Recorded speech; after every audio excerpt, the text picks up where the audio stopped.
الحمد لله رب العالمين والصلاة والسلام على سيد الأنبياء والمرسلين محمد وعلى آله وصحبه أجمعين.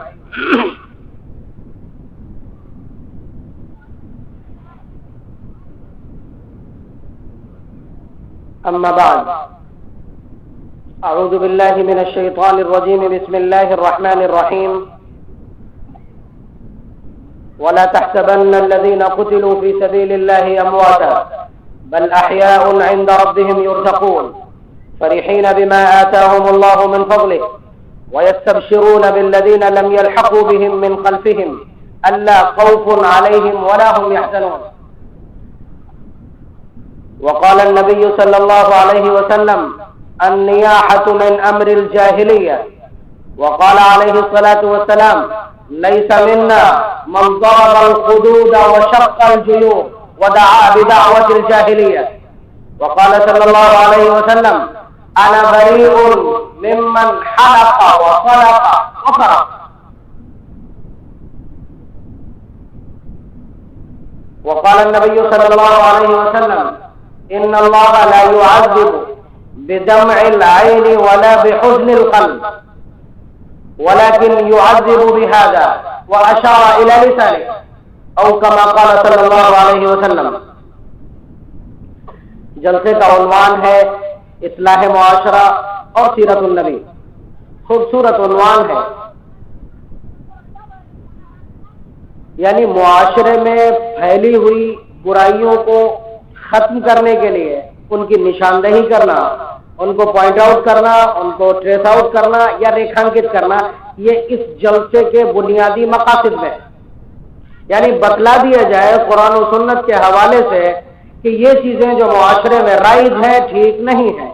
جناب محمد رسول اللہ صلی اللہ علیہ وسلم کی 23 سالہ سیرت کا آئینہ سامنے رکھیے اور اس کے بعد اپنے گیسو و کاکل سنواریے، اپنی زندگی سنواریے، اپنی زندگی کا حلیہ سنواریے، اپنی معاشرت کا انداز درست کیجیے.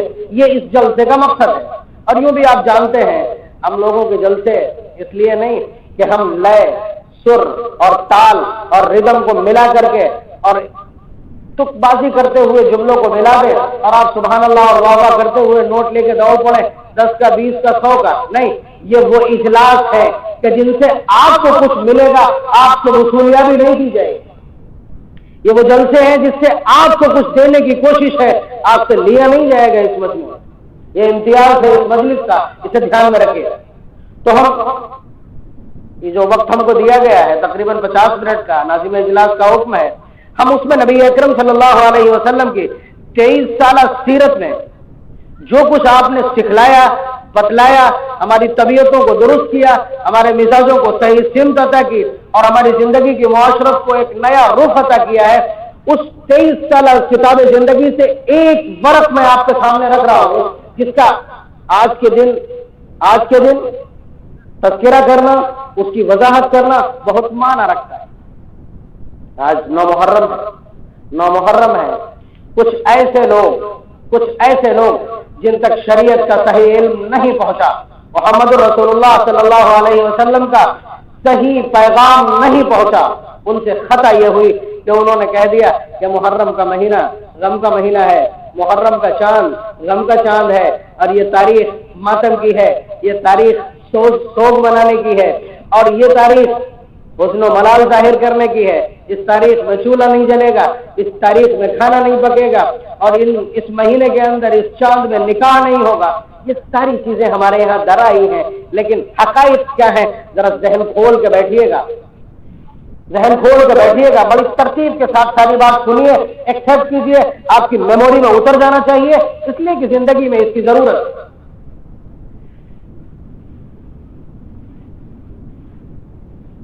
انسان کی زندگی میں بالخصوص اس کی طبیعت میں، اس کے مزاج میں، اس کے سوبھاؤ میں اور اس کے نیچر میں 2 چیزیں ہیں، میجر فیکٹر. نمبر 1 غم اور نمبر 2 خوشی. یہ 2 ایسے مراحل ہیں جب آدمی آپا کھو بیٹھتا ہے. آپ دیکھیں شادیوں کے موقع پر آدمی کے ہاتھ سے باغ چھوٹ جاتی ہے، مہار چھوٹ جاتی ہے، لگام چھوٹ جاتی ہے، اور ساری کی ساری لگام عورتوں کے ہاتھ میں، یعنی دوسرے الفاظ میں شیطان کے ہاتھ میں پہنچ جاتی ہے۔ آپ اگر رسومات کو روکنا چاہیں، برائیوں اور منکرات پر پابندی لگانا چاہے، خرافات کے اوپر قدر لگانا چاہے، آپ کے لیے ممکن نہیں۔ آپ نے زبان کھولی اور بہانہ کر کے ایک بچے کو بھیج کر آپ کو بلوا لے گی کہ وہ جہاں کھانا پک رہا ہے باورچی نے آپ کو بلایا، گھر سے باہر کر دیا جائے گا 1 منٹ۔ یہ سسٹم ہے پورا۔ اسی طرح سے جس وقت غم طاری ہوتا ہے انسان کے اوپر، کوئی اندوہناک صورتحال ہوتی ہے، کوئی صالحہ، کوئی انسیڈنٹ، کوئی حادثہ اس کے اوپر گزرتا ہے، تو اس وقت پھر وہ اپنا قابو کھو بیٹھتا ہے، اپنا آپا کھو بیٹھتا ہے۔ نبی اکرم صلی اللہ علیہ وسلم مرہ بامرأۃ، ایک عورت کے پاس سے گزرے، متفق علیہ روایت ہے شیخین کی، ایک عورت کے پاس سے گزرے اور نبی اکرم صلی اللہ علیہ وسلم نے اس سے فرمایا اتق اللہ واصبری، اللہ سے ڈر اور ذرا صبر سے کام لے۔ تو اس نے کھٹ سے جواب میں کہا کہ خاموش رہیے، اس لیے کہ جو مصیبت میرے اوپر گزری ہے اس کا آپ کو کیا احساس؟ جب آپ آگے بڑھ گئے تو کسی نے بتایا کہ سرکار دو عالم صلی اللہ علیہ وسلم بھاگی بھاگی پھر اس کے بعد چلی گئی، نبی اکرم صلی اللہ علیہ وسلم کی خدمت میں پہنچی تو اس نے دیکھا کہ ارے سرکار دو عالم جو جہان کا سردار، اور دروازے کے اوپر کوئی دربان نہیں ہے، کوئی گیٹ کیپر نہیں ہے، واپس میں۔ تو عجیب سا اس کو لگا، لیکن پھر اس کے بعد نبی اکرم صلی اللہ علیہ وسلم کی خدمت میں پہنچ کر معذرت کرنے لگی۔ تو نبی اکرم صلی اللہ علیہ وسلم نے معلوم ہے کیا فرمایا؟ الصبر عند الصدمۃ الاولى۔ اب یہ سوچنے کے بعد کہ میں نے تم کو منع کیا ہے، میرے مرتبے کو دیکھ کر تمہاری معذرت کرنے کے لیے، یہ معذرت چلتی نہیں۔ جس وقت تم کو خبر ملی تھی تکلیف کی، اس وقت اگر تم نے صبر کیا ہوتا تو اس صبر کو کاؤنٹ کیا جاتا اور اس صبر کا اجر اللہ کی بارگاہ سے تمہارے لیے ایشو ہو جاتا۔ تو آدمی کہتا یہ ہے کہ ہمارے اوپر غم گزرا ہے، تم کو کیا معلوم ہے، یہ کہہ کر کے آدمی اپنا آپا کھو بیٹھتا ہے۔ لیکن یاد رکھیے گا کہ یہ ان امور میں سے ہے، ان معاملات میں سے ہے، ان خصوصی احکامات میں سے ہے، اور یہ ایسا کرائٹیریا ہے جناب محمد رسول اللہ صلی اللہ علیہ وسلم کی خدمت، رسالت اور آپ کی کارروائی کا، کہ جس میں بڑی اہمیت کے ساتھ حضور نے کام کیا ہے، اور جس کو بڑی اہمیت کے ساتھ، بڑی قوت کے ساتھ، بڑی طاقت کے ساتھ اور بھرپور توجہ کے ساتھ معاشرے سے اس کو مٹانے کی کوشش کی۔ صرف اتنی سی بات، اور یہ ایک جھلک آپ کی خدمت میں پیش کرنا ہے۔ تو میری تقریر کا حاصل کیا ہوا؟ میرے عنوان کا حاصل یہ ہے کہ ماتم کس کو کہتے ہیں، غم کس کو کہتے ہیں، غم کب کیا جائے گا، غم کیسے کیا جائے گا، غم کب تک کیا جا سکتا ہے۔ یہ سارے وہ سوالات ہیں جن سوالات کا حل میں پیش کرنے کی کوشش کروں، اور یاد رکھنا بڑی اہمیت ہے، بڑی اہمیت ہے عنوان کے اعتبار سے، اس لیے کہ آدمی کے اوپر جب غم گزرتا ہے تو آدمی سوچتا یہ ہے کہ اس وقت ہمارے لیے کوئی پابندی نہیں، جتنا رو لیں، جتنا چلا لیں، جتنا جزا پزا کر لیں، جتنا آئبا گیا کر لیں، اور جتنا ہی مجمع اکٹھا کر لیں، یہ ہمارے لیے کامیابی ہے، اور یہ ہمارے لیے اسٹیٹس سمبل بن جائے، یہ ہمارے خڑپن کی علامت کہلائے گی۔ غلطی ہے، بڑی غلط۔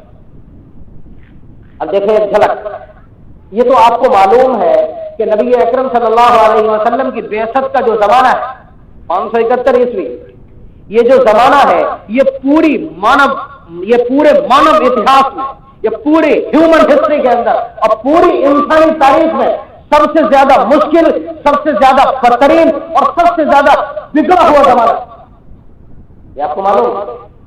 اسی لیے سب سے طاقتور ریفارمر اور سب سے طاقتور مسلح اللہ نے مبعوث کیا جناب محمد رسول اللہ صلی اللہ علیہ وسلم کی شکل میں، اور جسے سب سے زیادہ طاقتور سنسادھن اور طاقتور سسٹم نصیب فرمایا۔ تو آپ دیکھیں نبی اکرم صلی اللہ علیہ وسلم کے زمانے میں جہاں اور بہت ساری برائیاں تھیں، میں چونکہ ایک برائی کی بات کر رہا ہوں جس کا آج کے دن سے بڑا گہرا تعلق ہے، اس لیے آپ کو سمجھنے میں بھی بڑی آسانی ہو۔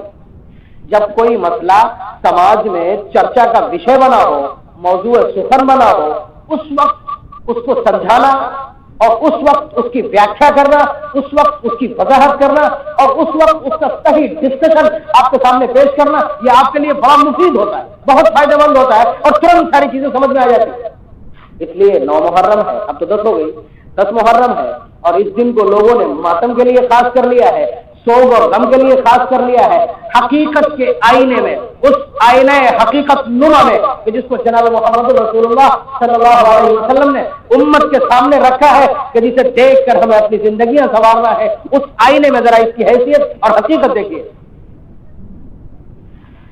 نبی اکرم صلی اللہ علیہ وسلم کو جس وقت مبعوث کیا گیا تو اس وقت ماتم کرنے کا ایک نرالا انداز تھا۔ آج جو سسٹم پلٹ آیا ہے وہ وہی ہے۔ آج بھی جس پہ رونے والے زیادہ ہو، جس پہ دیر تک رویا جائے، جس پہ رونے والوں کی تعداد زیادہ ہو، جس کے گرد ہجوم زیادہ جمع ہو جائے، وہ بڑا آدمی کہلاتا ہے، وہ ہمارے ہاں بڑا آدمی کہلاتا ہے نا۔ یہ کنسپٹ زمانے جاہلیت کا ہے، آج کا نہیں کہ آپ نے اس کو پیدا کیا ہو اور آپ نے اس کی شروعات کی ہو، ایسا نہیں ہے، یہ زمانے جاہلیت کا کنسپٹ ہے، وہاں کا تصور ہے۔ اس وقت تو معلوم ہے کہ باقاعدہ کرائے پر عورتیں چلا کرتی تھی، رونے والی، ماتم کرنے والی، سوگ کرنے والی، اور جس طرح آج کی تاریخ میں آپ کو ڈانس کے نام معلوم ہے، الگ الگ اسٹائل کا ڈانس ہوتا ہے، اسی طرح الگ الگ اسٹائل سے رونے کا سسٹم تھا۔ پارٹی بلا لی گئی، پارٹی بلا لی گئی، اس طرح سے آج بلایا جاتا ہے کہ یہ اس طرح ناچنا جانتی، وہ اس طرح ناچنا جانتی، وہ اس طرح ناچنا جانتی، سب اکٹھا کر دی جاتی، نوٹنکی میں تماشے ہوتے رہے۔ اب تو ظاہر سی بات ہے ہر ایک کی جیب میں پورے گانے بجانے کا سارا سامان موجود ہے، لیکن ہوتا یہ تھا کہ ایک آدمی مر گیا، اب ایک کونے میں اس طرح سے گانے والی اور اس طرح سے رونے والی، اور ایک کونے میں اس طرح کے اسٹائل سے ماتم کرنے والی اور اس طرح سے ماتم کرنے والی، اس ساری الگ الگ ماتم کرنے والی ہے۔ کیسے؟ کوئی ایسی جو اپنا گریبان اس طرح سے پھاڑ کر کے روتی، کوئی ایسی جو اپنے بالوں کو نوچتی، کوئی ایسی جو اپنے گال پیٹتی، اس طرح سے الگ الگ طریقے سے۔ اب جتنی مدت کے لیے آپ کرائے پہ لے آئے، کسی پہ ہفتہ بھر ماتم کیا جائے وہ بڑا آدمی ہے، جس میں 15 دن کیا جائے وہ اس سے بڑا آدمی ہے، جس پہ مہینہ بھر کیا جائے وہ اس سے بڑا آدمی۔ یہ سسٹم تھا، یہ سسٹم تھا، اور اس کی دلیل کیا ہے؟ دلیل دیکھیے، جناب محمد رسول اللہ صلی اللہ علیہ وسلم کا ارشاد متفق علیہ روایت ہے، شیخین نے نقل کیا، بخاری اور مسلم نے، نبی اکرم صلی اللہ علیہ وسلم نے دو کا اعلان کر دیا، فرمایا نہیں سمجھنا، وہ ہم میں سے ہو ہی نہیں سکتا، وہ ہماری فہرست سے باہر ہے، وہ ہماری لسٹ میں اپنا نام درج نہیں کروا سکتا۔ نہیں سمجھنا کا مطلب ہے من ضرب الخدود، جو ماتم کرنے میں اپنے گال پیٹے، وہ شخص اور اپنے گریبان کو چاک کرے، وہ دعا بدعوت الجاہلیہ، اور گا کر کے آوازیں لگا کر کے جو شخص روئے وہ ہم میں سے نہیں ہو سکتا۔ محمد صلی اللہ علیہ وسلم کی امتی ہونے کی حیثیت سے اس کا نام خارج کیا جاتا ہے۔ اتنا بڑا جھٹکا جھیلنے کو تیار ہو، اتنی بڑی چیتاونی جھیل پاؤ گے، اتنا بڑا بائیکاٹ برداشت کر پاؤ گے؟ محمد صلی اللہ علیہ وسلم ہے، کوئی دوسرا نہیں، میدان محشر میں تنہا اتھارٹی ہے، سپریم اتھارٹی۔ آپ سمجھیے میدان محشر کی جب تمام انبیاء سرنڈر کر دیں گے تب جناب محمد رسول اللہ صلی اللہ علیہ وسلم شفاعت کبریٰ فرمائیں گے، اور اس کے بعد حساب و کتاب شروع ہوگا۔ وہ یہ کہہ دے نہیں سمجھنا، ہم میں سے نہیں، جو سینہ کھولی کرے، سینہ جلی کرے، سینے پہ ہاتھ مار کے ماتم کا ڈرامہ کرے، وہ ہم میں سے نہیں۔ اب وہ نام کاٹ دے تو آپ سمجھیے گا کہ کوئی جیک کام نہیں آئے گی، نام نہیں لکھوا سکیں گے، دھیان رکھیے گا۔ تو اس کا مطلب یہ ہے کہ حضور ٹو دا پوائنٹ، یعنی طریقوں کا باقاعدہ نام لے کر کے اس کا رد کر رہے ہیں۔ اس کا حاصل یہ ہے کہ اس وقت یہ طرح کے ماتم رائج تھے کہ کوئی گال پیٹتا تھا، کوئی گریبان صاف کرتا تھا، کوئی آواز لگا کے گاتا تھا۔ اس کے علاوہ نبی اکرم صلی اللہ علیہ وسلم نے فرمایا کہ النیاحۃ من امر الجاہلیہ، کہ جاہلیت کے جو دستور تھے جنہیں مٹانے کے لیے اللہ نے مجھے مبعوث کیا ہے، یہ گا کر کے رونا، چلا کر کے اور بین کر کے رونا، آوازیں نکال کر کے رونا، یہ رونا زمانے جاہلیت کا رونا ہے۔ اس سے باز آ جاؤ، اسے مٹانے کے لیے مجھے مبعوث کیا گیا۔ جو ایسا کرتا ہے وہ جاہلیت کے ایک عمل پہ قائم ہے، اور جاہلیت کے عمل پہ قائم شخص محمد صلی اللہ علیہ وسلم کا وفادار، پیروکار اور تابعدار نہیں کہا جاتا۔ آپ سمجھ رہے ہیں؟ اس کے علاوہ دیکھیں حضرت عمرو بن العاص رضی اللہ تعالیٰ عنہ، یعنی حضور نے اس طرح سے صحابہ کو سمجھایا. یہ نبی اکرم صلی اللہ علیہ وسلم کا پیغام ہے جس کو صحابہ نے کس طرح سمجھا ہے اسے دیکھ لیجیے. حضرت عمرو بن العاص رضی اللہ تعالیٰ عنہ مرض الوفات میں ہے، انہیں اندازہ ہو گیا کہ انتقال ہونے والا ہے. یقول لابنہ، اپنے بیٹے کو وصیت کر رہے ہیں، کس وقت؟ وہو فی سیاق الموت، کہ وہ موت کے بالکل قریب پہنچ گئے ہیں. فرماتے ہیں اذا انا مت، جب میرا انتقال ہو جائے، فلا تصحبنی نائحۃ ولا نار، خبردار جب میرا انتقال ہو جائے تو میرے جنازے کے آس پاس کوئی رونے والی نہ آ جائے، اور میری قبر پر کسی طرح کی آگ مت جلا دینا. یہ الفاظ دھیان رکھیے گا. ہماری بھی عادت ہے کہ قبر بنانے کے بعد ہم اگربتیاں لگا دیتے ہیں. اس وقت بھی طریقہ تھا کہ تھوڑی سی آگ لے کر کے اس کے اوپر خوشبوئیں ڈال دی، کوئی گوند کوئی لوبان ڈال دیا.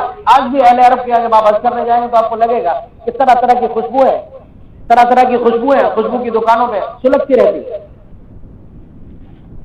تو حضرت عمرو بن العاص رضی اللہ تعالیٰ عنہ اپنے بیٹے کو موت کے وقت وصیت کر رہے ہیں کہ کوئی رونے والی میرے جنازے کے آس پاس نہ بھٹک جائے، اور آگ میری میت کے ساتھ نہ جائے اور قریب نہ آ جائے. صحابہ نے یہ مطلب سمجھا ہے. آپ کو کھلی چنوتی ہے، آپ کو کھلا چیلنج ہے، جتنا آپ جانتے ہو. حضرات علماء گرامی یہاں تشریف فرما ہے، آپ ان سے بھی معلوم کر سکتے ہیں. بتائیے صحابہ میں سے کوئی کبھی کسی کے اوپر رویا؟ یہ مطلب سمجھا ہے صحابہ نے جناب محمد رسول اللہ صلی اللہ علیہ وسلم سے. یہ سب پابندی کیوں لگائی جائے؟ آپ کہو گے یہ پابندی کیوں ہے؟ یہ پابندی اس لیے ہے کہ اللہ تبارک و تعالیٰ کا ایک فطری دستور ہے جسے قرآن نے بیان کیا، کل نفس ذائقۃ الموت، کہ ہر شخص، ہر جاندار جو اس جہان میں پیدا ہوا اسے موت کا مزہ چکھنا، اس کے اوپر موت طاری ہونا ہے. یہ فیصلہ ہے اللہ کا. اب جب یہ فیصلہ ہے اور اللہ تعالیٰ کا ارشاد اذا جاء اجلهم لا يستأخرون ساعة ولا يستقدمون، کہ ہر شخص کی ایک اجل متعین ہے. اللہ تعالیٰ نے ایک عمر ہماری متعین کر دی ہے. وہ عمر جب پوری ہو جاتی ہے تو اس سے آگے پیچھے نہیں ہوتا، کوئی کچھ نہیں کر سکتا. آپ کہیں چلے جائیں موت آپ کو گھسیٹ لے گی. آپ سمجھ رہے ہیں؟ ایک لمحہ ادھر سے ادھر نہیں ہوتا. اور نبی اکرم صلی اللہ علیہ وسلم نے تو اپنی امت کی عمر کا تھوڑا سا تخمینہ بھی بتا دیا. فرمایا اعمار امتی ما بین 60 الی 70، میری امت کے لوگوں کی عمریں 60 سے 70 کے بیچ ہوگی. واقلهم من يجوز ذلك، بہت کم لوگ ہوں گے جو اس کو کراس کر پائیں. آج آپ اوسط لگا کے دیکھیں تو آپ یہیں پہ آ جائیں. آپ سمجھ رہے ہیں؟ تو آپ یہ سمجھیے کہ ہر شخص کے اوپر موت طاری ہونا ہے. تو ایک شخص جو ہمارا بیٹا تھا یا ہمارا بھتیجا تھا یا ہمارا بھانجا تھا یا ہمارا چچا تھا یا ہمارا باپ تھا یا ہمارا ماموں تھا یا ہمارا خالو تھا، ہمارا عزیز تھا، قریب تھا، خونی یا نسلی رشتہ تھا یا جوار کا رشتہ تھا یا کوئی بھی قرابت تھی، وہ فوت ہو گیا.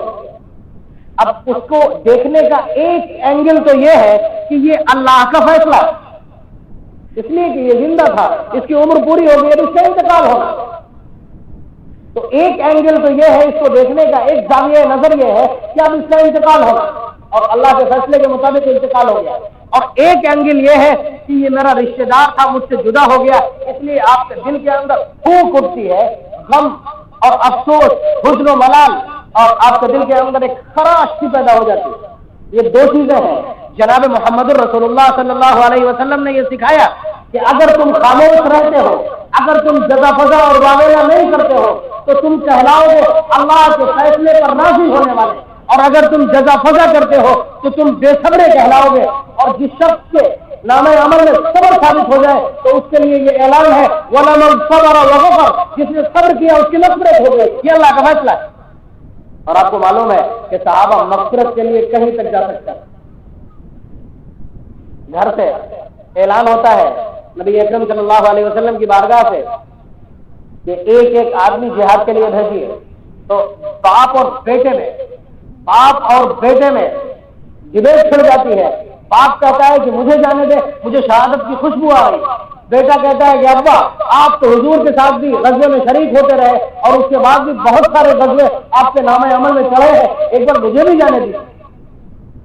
یعنی شہید ہونے کے لیے باپ اور بیٹے کے بیچ کشمکش ہے۔ یہ کشمکش کہے کہ کوئی ایوارڈ ملنا ہے، کوئی اناؤنس ملنا ہے، کوئی بونس ملنا ہے، کوئی رقم الاٹ کی جانا ہے یا کوئی فائنینس ملنے والا ہے، نہیں، کچھ نہیں، صرف مغفرت کی امید میں کہ شہید اللہ کی بارگاہ میں مغفور ہوتا ہے، صرف اس خواہش میں۔ تو صحابہ مغفرت کے لیے کہیں تک جا سکتے ہیں۔ نبی نے سکھایا کہ اگر تم صبر کرو گے تو مانا جائے گا کہ تم نے اللہ کے فیصلے پر خاموشی اور رضا اور تسلیم کا اظہار کیا، اور اگر تم نے ہائے واویلا کیا تو اس کا مطلب یہ ہے کہ تم اللہ کے خلاف احتجاج کرنا چاہتے ہو۔ اب بتاؤ کہ ایک شخص ہمارا بیٹا تھا، اس کا انتقال ہو گیا، اس کا تو انتقال ہو گیا، اب اس کے بعد اس کے اوپر اگر ہم ہائے واویلا کرتے ہیں تو اس کا سیدھا مطلب یہ ہے کہ ہم اللہ کے خلاف ایجیٹیشن درج کرنا چاہتے ہیں۔ اور آپ بتاؤ کیا کوئی ایسی عدالت ہے جہاں اللہ کے خلاف استغاثہ یا ریٹ دائر کی جا سکے؟ ممکن نہیں ہے۔ تو پھر خاموش رہنے میں عافیت ہے۔ 4 دن رونے کے بعد آخرت آپ کو چپ ہونا ہے، کیوں نہ پہلے چپ ہو کر کے کیش کرا لے اپنی اس مصیبت کو۔ یہ عقل مندی ہے، دین کے امور میں اس عقل مندی کا استعمال ہونا چاہیے۔ اس کی سیما کیا ہے؟ یعنی ظاہر سی بات ہے، ہمارا بیٹا، ہمارا رشتے دار فوت ہو گیا تو اب اندر تو ہمارے ہوک اٹھی ہے، غم کا ایک طوفان امڑ آیا ہے اور محبت نے انگڑائی لی ہے۔ کیا ہوگا، کیا کریں؟ دیکھیں نبی اکرم صلی اللہ علیہ وسلم کی سیرت، آپ کے ایک صاحبزادے حضرت ابراہیم جو حضرت ماریہ قبطیہ کے بطن سے پیدا ہوئے، وہ سب سے بڑی عمر تک پہنچے، تقریباً 16 یا 17 مہینے کی عمر۔ ٹھیک ہے، نبی اکرم صلی اللہ علیہ وسلم کو معلوم ہوا کہ ان کی طبیعت ٹھیک نہیں ہے۔ نبی اکرم صلی اللہ علیہ وسلم حضرت خولا کے یہاں گئے، جو ان کی رضاعت کا کام انجام دے رہی تھی، جو ان کو دودھ پلا رہی تھی۔ نبی اکرم صلی اللہ علیہ وسلم پہنچے، آپ نے گود میں اٹھایا بچے کو، تو اس کی آخری سانسیں، اب بتاؤ کیا کنڈیشن ہوگی۔ نبی اکرم صلی اللہ علیہ وسلم کے اس سے پہلے بچے فوت ہو چکے ہیں، بیٹے فوت ہو چکے ہیں، اس کے علاوہ مکے کے لوگوں نے، ابو جہل، ابو سفیان اور اسی طرح کے قسم کے لوگوں نے نبی اکرم صلی اللہ علیہ وسلم کے خلاف یہ نعرہ بلند کیا ہے، کہہ رہے اس کی کیا بات کرتے ہو، یہ تو چند دن کے بعد اس کی نسل ختم ہو جائے گی، اس کی کوئی نرینہ اولاد ہی نہیں، یہ ابتر ہے، دمبریدہ ہے، مقطوع النسل۔ آپ بتاؤ اس طرح کا دباؤ ہو، دشمنوں کی طرف سے اس طرح کے کمنٹس ہو، اور اس کے بعد بچہ پیدا ہو رہے اور پھر فوت ہو جائے، تکلیف دوہری ہو جائے گی، میں احساس نہیں کر سکتے۔ نبی اکرم صلی اللہ علیہ وسلم نے اپنی گود میں اٹھایا اور آپ کی آنکھوں سے آنسو بہنے لگے۔ یہاں پر ٹھہر کر کے آپ اتنا دیکھیے کہ صحابہ نے نبی اکرم صلی اللہ علیہ وسلم سے ماتم کرنے، غم کرنے، اظہار افسوس کرنے کا کون سا سبق سیکھا ہے، اور اس کی پریبھاشا ان کے یہاں کیا ہے، اور اس کو وہ کس طرح سے ڈیفائن کرتے ہیں یا اس کے ڈیفینیشن کو کس طرح سمجھتے ہیں۔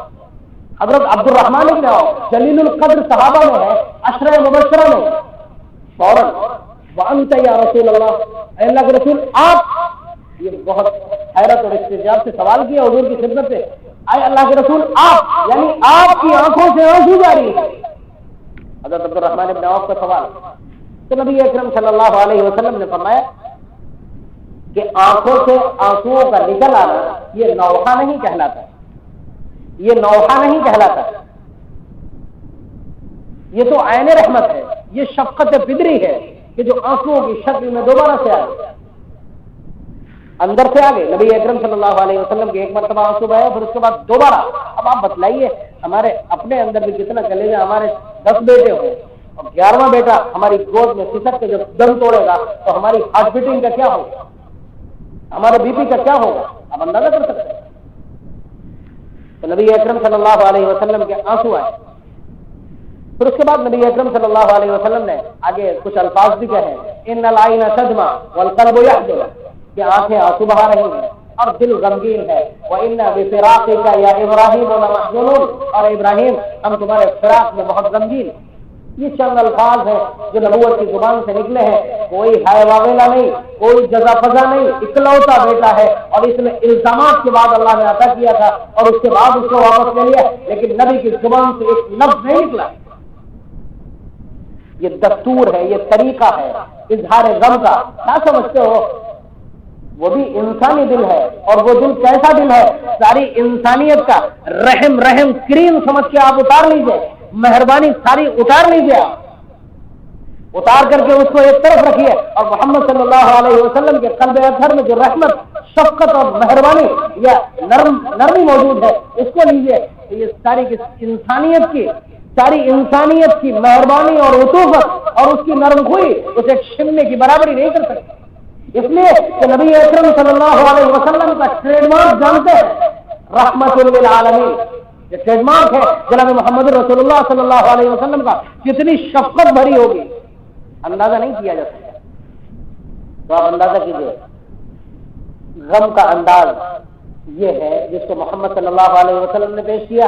صحابہ نے کس طرح سمجھا؟ اس سوال کے پس منظر میں جب آپ جائیں گے تو آپ کو سمجھ میں آئے گا. یعنی انہوں نے پوری طرح سے پابندی، آنسوؤں میں بھی پابندی سمجھی ہے، اور صحابہ نے اس پہ عمل کر کے دکھایا. آپ دکھا نہیں سکتے کہ صحابہ میں سے کوئی اپنے بیٹے کی وفات پر رویا. اس کے علاوہ نبی اکرم صلی اللہ علیہ وسلم کی ایک بیٹی ہے زینب، انہوں نے خبر بھیجی کہ میرا بیٹا مرض الوفات میں ہے، یعنی سکرات کا عالم ہے، اس کا انتقال ہو جائے گا. نبی اکرم صلی اللہ علیہ وسلم کی خدمت میں بھیجا کسی کو بلانے کے لیے. معلوم ہے، ذرا کان کھول کے سنیے گا کہ ماتم کرنے کے لیے ہمارے گھر میں کوئی موت ہو جائے اور محلے کا کوئی شخص نہ آئے تو وہ آج سے ہمارا دشمن ہے، اس کا نام چرچا کا وشے ہے. لیکن یہاں دیکھیے کیا صورتحال ہے. نبی اکرم صلی اللہ علیہ وسلم کی بیٹی ہیں زینب، ان کے بیٹے کا انتقال ہو رہا ہے، اکلوتا بیٹا ہے. نبی اکرم صلی اللہ علیہ وسلم کی خدمت میں خبر بھیجتی ہیں کہ ابا جان کو بلا دو، میرے بچے کا انتقال کریں گے. نبی اکرم صلی اللہ علیہ وسلم ادھر سے ایک صحابی کو بھیجتے ہیں کہ کہہ دینا کہ یہ اللہ کی امانت تھی، اللہ تبارک و تعالیٰ نے واپس لے لی، اس کی ایک عمر متعین تھی، وہ عمر اس کی پوری ہو چکی، اس لیے اللہ کی بارگاہ میں یہ جا رہا ہے، اس پہ صبر کرو. گئے نہیں ہے، ابھی گئے نہیں، اتنی خبر دے آپ میں ہے، اتنی دم آپ میں اتنی دم ہے. میں یہ سب کچھ اس لیے عرض کر رہا ہوں کہ آپ دیکھیے ماتم کی ویلیو کیا ہے، غم و اندو میں شریک ہونے کی حیثیت کیا ہے. اس سے زیادہ قریبی کوئی رشتہ ہو سکتا ہے؟ نواسے کا انتقال، اکلوتا نواسا ہو اس وقت، اس کے بعد یہ صورتحال نبی نے پیغام دے کر کے بھیج دیا. لیکن جب یہ خبر پہنچی ہے تو حضرت زینب رضی اللہ تعالیٰ نے قسم دے کر کے بھیجا کہ انہیں قسم دے کے کہہ دینا کہ زینب نے بلایا. نبی اکرم صلی اللہ علیہ وسلم پھر گئے، آپ کے ساتھ 4 بڑے بڑے صحابہ ہیں، حضرت سعد بن عبادہ، زید بن ثابت، سعد بن ابی وقاص. ہو سکتا ہے ان ناموں میں کوئی تشابہ ہو، پر 4 صحابہ، یہ بھی موقوف متفق علیہ روایت ہے بخاری و مسلم کی. نبی اکرم صلی اللہ علیہ وسلم تشریف لے گئے تو حضرت زینب نے بیٹے کو حضور کی گود میں دے دیا. تو جیسے ہی حضور نے دیکھا ہے کہ وہ گھر کے عالم میں ہے، اس کی سانس مشکل سے آ رہی، آپ کی آنکھوں سے آنسو بہنے لگے. اب یہاں پہ حضرت سعد بن عبادہ جو انصار کے سردار ہیں، جو انصار کے 2 سرداروں میں سے ایک سردار ہے، ترنت سوال کھڑا کر دیا، جانتے یا رسول اللہ، اللہ کے رسول آپ، اے اللہ کے رسول آپ. یعنی آپ کے بھی آنسو نکل رہے ہیں، یعنی آنسو نکلنے تک کو صحابہ نے یہ سمجھ لیا کہ یہ ماتم کرنا ہے، یہ غم و اندو کا اظہار ہے. صحابہ نے اس سے بھی اپنا پلہ جھاڑ دیا، یہ بھی بند کر رکھا ہے. تو صحابہ نے کیا سمجھا ہے، غم و اندو کے اظہار کا طریقہ کیا سمجھا ہے، اس کو آپ سمجھو. اگر اس کے بعد نبی اکرم صلی اللہ علیہ وسلم نے فرمایا انہا رحمت ادخلها اللہ فی عبادہ. کیا صاحب، یہ تو اللہ تعالیٰ کی رحمت ہے، یہ اللہ تعالیٰ نے انسانوں کے دلوں میں، اپنے خاص بندوں کے دلوں میں شفقت، مہربانی، نرمی اور اس طرح کا پاکیزہ احساس رکھا ہے کہ جو اس طرح کے حالات دیکھ کر کے اس کو غم و اندو ہونے لگتا ہے. پھر اس کے بعد جو الفاظ استعمال فرمائے کان کھول کر کے سنیے گا، ان اللہ لا يعذب بدمع العين ولا بحزن القلب ولكن يعذب بهذا واشار الى لسانه. کہ اللہ تبارک و تعالی آنکھوں سے آنسو نکلنے پر عذاب نہیں دیں گے. لا يعذب بدمع القلب، دمع کہتے ہیں آنسو کو، بدمع العين، اور عین کہتے ہیں آنکھ کو، کہ اللہ تبارک و تعالی آنکھوں سے آنسو نکلنے کی بنیاد پر عذاب نہیں دیں گے. ولا بحزن القلب، اور نہ قلب کے غمگین ہو جانے کی وجہ سے عذاب دیں گے، ولیکن یعذب بہذا، لیکن اس کی وجہ سے، ترجمہ دیکھیں الفاظ کا، لیکن اس کی وجہ سے عذاب دیں گے، واشار الی لسانہ، حضور نے پہلے بھی یہ فرمایا اس کی وجہ سے، پھر اس کے بعد اپنی زبان کی طرف اشارہ کیا، فرمایا کہ اس کی وجہ سے اللہ تعالیٰ عذاب دے گا، یعنی زبان سے جو ماتم ہوگا، زبان سے جو غم کا اظہار ہوگا، اس کی وجہ سے اللہ تبارک و تعالیٰ عذاب دے گا۔ اور یہ عذاب کیا ہوگا؟ یہ عذاب کیا ہوگا؟ مرنے والا تو مر گیا، لیکن یہ ماتم کرنے والا تو زندہ ہے نا، عذاب کس کو دیا جائے؟ تو دیکھیے یہ بھی بہت اہم مضمون ہے۔ نبی اکرم صلی اللہ علیہ وسلم کا ارشاد تقریباً 4 یا 5 سندوں سے، میں آج دیکھ کر کے آؤں باب البکاء علی المیت میں ارشاد، نبی اکرم صلی اللہ علیہ وسلم کا ارشاد کہ اگر کسی مرنے والے کے پسماندگان، پیچھے رہ جانے والے اعزاء اقربا اہل و عیال اس کے مرنے پر ماتم کرتے ہیں، روتے ہیں، تو اس رونے کی وجہ سے ان کو تو عذاب دیا جائے گا، یعذب بلسانہ، کہ زبان سے بولنے کی وجہ سے، بول کر کے جو ماتم ہوگا اس کی وجہ سے اللہ تعالیٰ عذاب دیں گے اس ماتم کرنے والے کو۔ لیکن ایک بہت بڑا نقصان یہ ہے کہ رو تو یہاں یہ رہا ہے، دین یہاں یہ کر رہا ہے، نوحہ اور ندبہ یہاں کر رہا ہے، لیکن اس میت کو اس ندبہ کرنے کی وجہ سے الگ سے عذاب دیا جاتا ہے۔ بات سمجھ میں آئی؟ کسی کا انتقال ہو گیا، گھر والے رو رہے ہیں، تو ان گھر والوں کے رونے کی وجہ سے اس میت کو عذاب دیا جاتا ہے۔ بیچارے کا اس کا کیا قصور ہے؟ اس کا قصور یہ ہے کہ جب وہ زندہ تھا اور کسی کی وفات ہوتی تھی تو اس کے گھر کے لوگ اس طرح سے رویا کرتے تھے، اس نے کبھی ان کو منع نہیں کیا، یہ بھی اس پہ راضی تھا، اس لیے یہ بھی ایسا کرنے والا کہلائے گا اور اس کی وجہ سے اس کو عذاب ہوگا۔ ٹھیک، اس کے علاوہ آپ کو معلوم ہے کہ جب کسی کا انتقال ہو جاتا ہے تو لوگ اکٹھا ہو جاتے ہیں اور اس کے بعد اوصاف بیان کر کے رویا جاتا ہے، میرا پہاڑ سا بیٹا تھا مر گیا، میرا اتنا پڑھا لکھا بچہ تھا ختم ہو گیا، ٹھیک ہے نا، اس طرح سے ہوتا ہے۔ تو نبی اکرم صلی اللہ علیہ وسلم کا ارشاد کہ اللہ تعالی فرشتوں کو متعین کر دیتے ہیں جو اس کے سینے کے اوپر گھوسے مارتے ہیں اور اس کے بعد یہی الفاظ دہراتے ہیں۔ دوسری روایت کہ اللہ تبارک و تعالیٰ 2 فرشتوں کو متعین کر دیتے ہیں جو اس کے سینے اور گالوں کے اوپر گھوسے مارتے ہیں اور یہی الفاظ دہراتے ہیں اور اس سے پوچھتے ہیں کیوں تو پہاڑ جیسا تھا، کیوں تو اتنا قابل تھا، کیوں تو چاند جیسا تھا، کیوں تو بڑا خوشبودار تھا۔ اصل میں یہ جو میں نے پہاڑ جیسا کہا یہ الفاظ حدیث کے واہ جبلا یہ کہہ کے رویا جاتا ہے۔ عربی میں واہ جبلا کا مطلب ہائے میرا پہاڑ سا بیٹا، یہ واہ جبلا کا ترجمہ ہے۔ نبی اکرم صلی اللہ علیہ وسلم فرماتے ہیں ادھر یہ لوگ یہ الفاظ بولیں گے، ادھر یہی الفاظ وہ فرشتے بول کر کے اور اس کی پٹائی کریں گے۔ بڑا خراب سودا ہے، بڑا خراب سودا ہے، آپ اندازہ کیجیے۔ اس کے علاوہ چھوڑیے یہ سب کچھ، یہ تو مردوں کی باتیں ہیں۔ جناب محمد رسول اللہ صلی اللہ علیہ وسلم کے ضبط کی بات کی میں نے اور صحابہ کے ضبط کی بات کی۔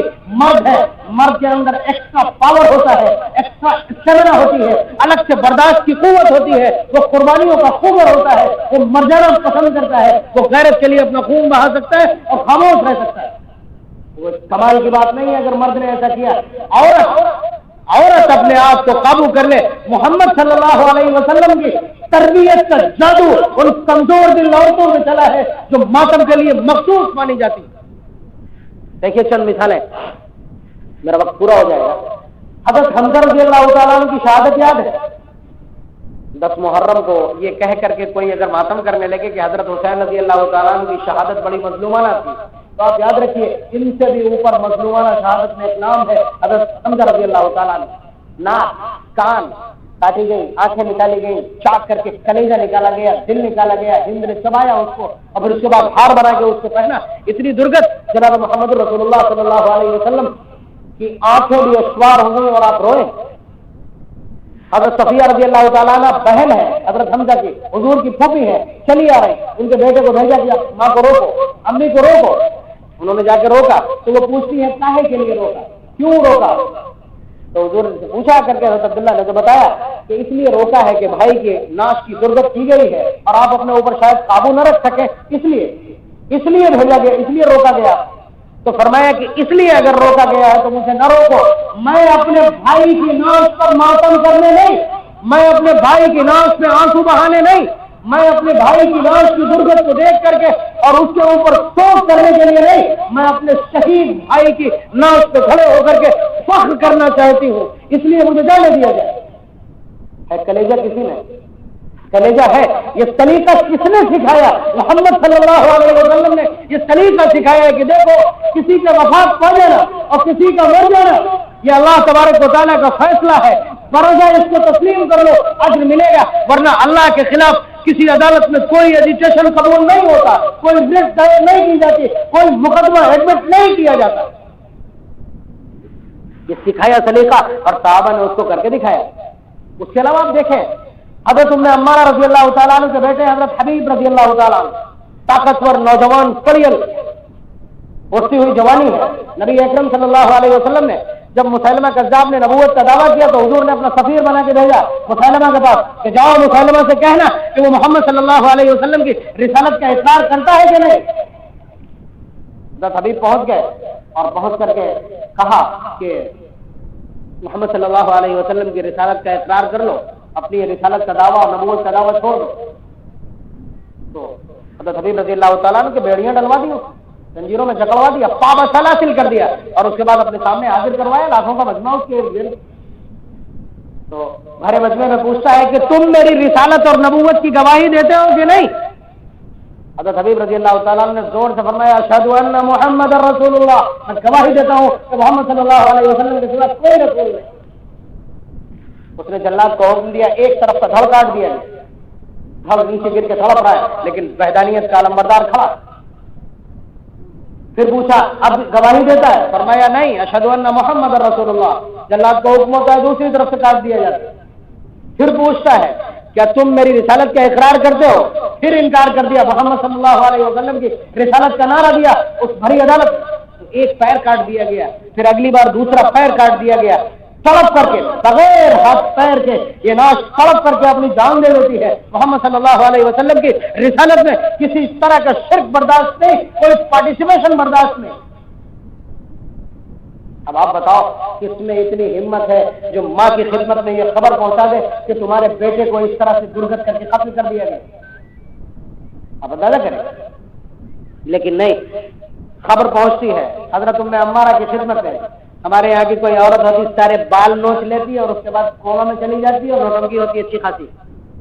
اب دیکھیں کس طرح تربیت کری ہے اس تناسب کی، اور کس طرح ان دلوں کو تھامنا سکھایا اور کس طرح سے لگام دینا سکھایا اپنے جذبات کے اوپر، اور اپنے جذبات کو قابو کرنے کا کیسا خوبصورت اور بے نظیر طریقہ جناب محمد رسول اللہ صلی اللہ علیہ وسلم نے سکھایا ہے۔ جب حضرت ام عمارہ کی خدمت میں یہ خبر پہنچتی ہے کہ تمہارے اس نوجوان بیٹے کو اسی طرح مسلمہ کذاب نے جلادوں سے قتل کروا دیا ہے، الفاظ کیا ہے نوٹ کر لینا، یہ الفاظ یاد کر لینا۔ حضرت ام عمارہ کے الفاظ ہیں لہذا اليوم ارضعته، اسی دن کے لیے تو میں نے اس کو دودھ پلایا تھا۔ اب اندازہ کتنا بڑا کلیجہ ہے اس خاتون کا، یا کتنا سلیقہ ہے زندگی گزارنے کا، اور کیسا سلیقہ بخشا ہے جناب محمد رسول اللہ صلی اللہ علیہ وسلم نے اپنے جذبات کو قابو کرنے کا، کیسی لگام دی ہے اور کتنی طاقتور بہار پکڑائی ہے اپنی تربیت کے حوالے سے، کہ ماتم نہیں کیا، فرمایا لہذا اليوم ارضعته، آج کے لیے تو میں نے اس کو پال کر کے نوجوان اور بڑا کیا تھا کہ اللہ کے راستے میں اس طرح شہید ہوگا اور پھر مجھے شہید کی ماں کہلانے کی سعادت میسر آئے گی۔ غم کرنا، ماتم کرنا، ہائے واویلا کرنا، ہم نے تو اس کو ایک ٹینڈنسی بنا لیا۔ ہمارے یہاں ٹینڈنسی ہے، ہمارے یہاں رسم و روایت ہے کہ اگر کسی کی خبر مل گئی کہ فلاں جو اتنے دن سے ایڈمٹ تھے انتقال ہو گیا تو ڈیڈ باڈی بعد میں آئے گی، پورا ہجوم یہاں گھر ہوگا اور طرح طرح کے تماشے اور رونا پیٹنا مچا ہوگا۔ دیکھیں سلیقہ دیکھیے۔ حضرت ام سلیم رضی اللہ تعالیٰ عنہ، سیرت پڑھیں گے تو بڑی طاقتور صحابیات میں، حضور کی شہیدی صحابیات میں حضرت انس رضی اللہ تعالیٰ عنہ کی والدہ ہے، خاص خادم رسول، 10 سال مسلسل خدمت کی ہے حضور کی، حضرت انس رضی اللہ تعالیٰ ان کی والدہ ہے۔ حضرت انس رضی اللہ تعالیٰ عنہ کے والد کے انتقال کے بعد انہوں نے نکاح کر لیا حضرت طلحہ رضی اللہ تعالیٰ عنہ، اور اس کے بعد ان سے ایک بیٹا پیدا ہوا عمیر. حضور بہت کھلاتے ہیں اس بچے کو. اس بچے نے ایک بلبل پال رکھی ہے، عربی میں بلبل کو نغیر کہتے ہیں، اس کا نام عمیر ہے اور نغیر بلبل کو کہا جاتا ہے، چھوٹا سا بلبل کا بچہ. نبی اکرم صلی اللہ علیہ وسلم جب کبھی گھر تشریف لے جاتے ہیں تو اس سے پوچھتے ہیں عمیر ما فعل النغیر. اتفاق سے ایک روز وہ بلبل کا بچہ ختم ہو گیا، مر گیا پنجرے میں. پھر اس کے بعد نبی اکرم صلی اللہ علیہ وسلم اس سے پوچھا کرتے تھے عمیر ما فعل النغیر، تمہارا بلبل کیا ہو؟ یعنی حضور بھی اس سے پیار کرتے ہیں، ایسا بچہ ہے، اس سے گفتگو کرتے ہیں. حضرت طلحہ رضی اللہ تعالیٰ روزہ ہے، گھر سے باہر گئے ہیں، بچے کا کسی بیماری میں یا کسی بھی طرح سے انتقال ہو جاتا ہے. بچے کو غسل کرا کر کے نہلا کر کے ماں نے لٹا دیا ہے، اس کے اوپر چادر ڈال دی.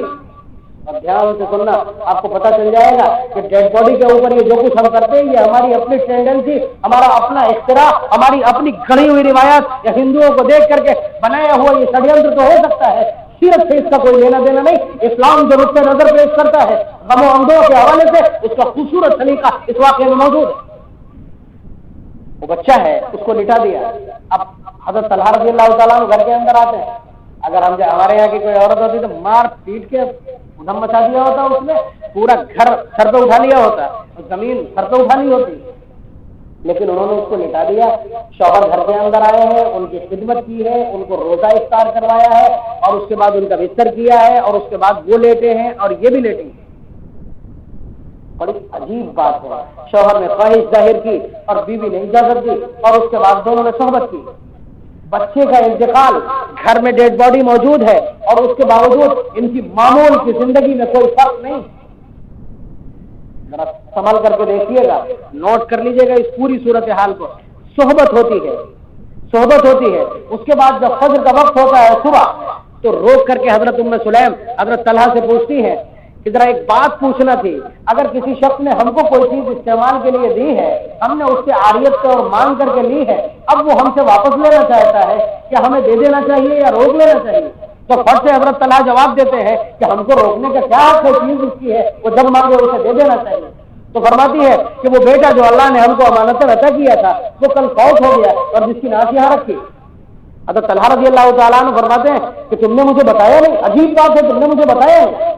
فرمایا کہ آپ کا روزہ تھا، میں بتا دیتی تو اس کے بعد آپ افطار بھی نہیں کرتے، اور اس کے بعد نقاہت اور تکلیف ہوتی. آپ اس پورے واقعے کو یعنی جس طرح سے کوئی استاد کوئی ٹیچر ہوم ورک دیتا ہے نا کرنے کا، SW ہوم ورک دیتا ہے بچے سے کہ ہم نے تم کو آج جو کچھ پڑھایا ہے یہ اس سے ریلیٹڈ، اس سے سمبندھت، اس سے متعلق کچھ تمرین اور مشق ہے، کچھ لیسن ہے جسے تمہیں کر کے لانا ہے، کچھ ہوم ورک ہے جسے کر کے لانا ہے.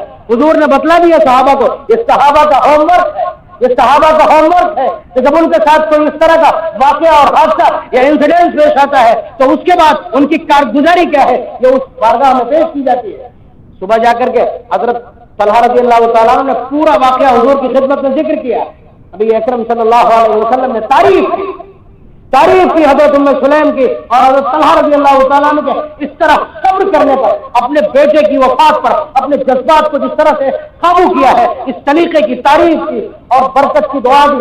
اور یہ فرمایا کہ ہو سکتا ہے آج کی رات تم لوگوں نے جو آپس میں ملاقات کی ہے اور قربان کیا ہے، جو صحبت کی ہے، ہو سکتا ہے اس کی پاداش میں اللہ تعالیٰ برکت نصیب فرما دے. اور ہوا یہی کہ اس رات کی صحبت کے طفیل پریگننسی ہو گئی، اور اس پریگننسی کے طفیل میں ان کے یہاں بیٹا پیدا ہوا. اس بیٹے سے 10 بیٹے پیدا ہوئے جو قرآن کریم کے بڑے عالم ہیں. کیا کمال ہے! یہ کمال ہے جناب محمد رسول اللہ صلی اللہ علیہ وسلم کی سیرت کو اپنانے کا. آج دیکھ لینا، تھوڑا سا دیکھ لینا، شراب پی کر کے تعزیے کے ارد گرد ماتم ہوگا. کیا طریقہ! نبی اکرم صلی اللہ علیہ وسلم نے پابندی لگا دی، 3 دن سے زائد کوئی سوگوار نہیں رہ سکتا. 3 دن سے زائد آپ اپنے آپ کو ڈاؤن نہیں کر سکتے. کسی کی وفات کے بعد آپ کے اوپر جو کیفیت طاری ہوئی تھی، 3 دن ہونے تک آپ کی یہ کیفیت ختم ہو جانا چاہیے، آپ کی زندگی معمول پر آ جانا چاہیے. یہ پابندی ہے. یہاں تک پابندی ہے کہ اگر آپ کسی کے یہاں تعزیت کرنا چاہتے ہیں، کسی کے یہاں کسی کا انتقال ہو گیا، اب اس کے یہاں جا کر کے صبر کے کلمات کہنا اور اس کو ڈھارس بنانا، اس کو دلاسا دینا اور اس کے سامنے صبر کی تلقین کرنا اور صبر کے چند جملے بول دینا، یہ تعزیت کہلاتی ہے، جس کو بدل کے تعزیہ کر دیا ہے۔ یہ معنی ہے تعزیہ یعزی تعزیۃ، اس کا معنی تسلی دینا، تسلی کے بول بولنا، زخم خوردہ دلوں کے اوپر مرہم رکھنا، یہ تعزیت کا مطلب۔ آج تماشا یہ ہے، آپ اندازہ کیجئے، نوجوان لڑکے، نوجوان لڑکیاں اس بت کے ارد گرد موجود ہے جس بت کو ہم نے اپنے ہاتھوں سے بنایا، ابری اور کھپچوں سے لئی لگا کر ہم نے ایک بت بنایا اور اس کے سامنے ہم اسی طرح کا بہیو کرتے ہیں جس طرح ہم اللہ کے سامنے بھی نہیں کرتے۔ آپ نہیں دیکھیں گے کوئی آدمی آ کر کے اللہ کی بارگاہ میں جب دعا کر رہا ہو تو رو رہا ہو، لیکن وہاں جب کھڑا ہوتا ہے مریض چڑھانے کے بعد میں تو اس کی کیفیت میں کپ کپی ہوتی ہے۔ امام حسین ہمارا یہ کام بنا دینا، یہ کام بنا دینا، آپ بتلائیے اس طرح کا بہیو ہی شرک کہلاتا ہے۔ یعنی امام حسین ایک پاکیزہ نام، محمد صلی اللہ علیہ وسلم کا پاکیزہ نامور، تاریخ ساز نواسا، اس کے ارد گرد نوجوان لڑکے اور لڑکیاں فل تیاری میں پورے میک اپ کے ساتھ، اور اس کے بعد وہاں شراب پی کر کے ماتم، واٹ میں گھر میں ڈیڈ باڈی رکھ کر کے، اور اس کے بعد بھی ماں ماتم کرنے کو تیار نہیں، اس لیے کہ محمد صلی اللہ علیہ وسلم نے فرما دیا النیاحۃ من امر الجاہلیہ، سینہ کو بھی کرنا، بیان کر کے رونا اس زمانے جاہلیت کا دستور ہے۔ نہیں سمجھنا من ضرب الخدود وشق الجیوب ودعا بدعوۃ الجاہلیہ، جو اس طرح سینہ پیٹے، اس طرح روئے چلائے، وہ ہم میں سے نہیں ہو سکتا۔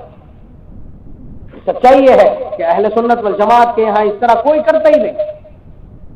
اتنا عشری شیعہ کافر ہوتا ہے کہ اہل سنت والجماعت کے یہاں متفق فتویٰ، مولانا احمد رضا خان صاحب بریلی کے پیشوا، ان کا اپنا فتویٰ یہ ہے کہ تعزیہ داری حرام ہے، اس میں کسی بھی طرح کی شرکت حرام ہے، اس لیے کہ یہ اتنا بڑا میسج ہے، اتنا بڑا میٹر ہے کہ جسے کوئی برداشت نہیں کر سکتا۔ آپ بتاؤ کفار مکہ سے ہم یہ کہیں کہ تم بتوں کو پوجتے ہو اور ہم اپنے ہاتھ سے بنا کر کے اسی کو پوجنے لگے کہ یہ بت نہیں ہے۔ ان کا بت جو گنگا کے کنارے ہمارے یہاں رکھے رہتے ہیں وہ تو سنگ مرمر کے بنے ہیں، ان پہ بارش ہو جائے، اولے گر جائے، گنگا کی دھار گزر جائے، کچھ نہیں ہونا، اس پہ تو ذرا گہری سی اوس بھی گر جائے گی تو کھیسے نکل جائے گی۔ یہ کیسی خدائی ہے؟ یہ کیسی خدائی ہے آپ بتائیے؟ اور یہ کون سی خدائی ہے اور کون سا خدائی کا لمیٹیشن ہے؟